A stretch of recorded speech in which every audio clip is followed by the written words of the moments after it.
Hey everyone, welcome back to the channel. In today's video, I'm going to show you how to enable speed cameras on Google Maps. It's really simple and easy, so you can be notified of the speed limits and avoid unexpected fines.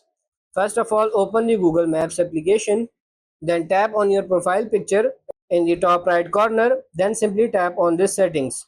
In settings, you have to scroll down until you see this option here, navigation, tap on it, and here you have to search for speed limit and make sure the toggle is turned on. Now go back to the main menu and tap on this icon here. Select on this default map type and traffic for map details here. Now go back. If your country is supported, Google Maps will notify you speed cameras along your route. Now when you plan a trip, Google Map will alert you speed cameras on the way. If you don't see the option in your settings, make sure your app is updated or check if your region supports speed camera alert. You can also look for third-party apps that integrate with Google Maps, and that's pretty much it.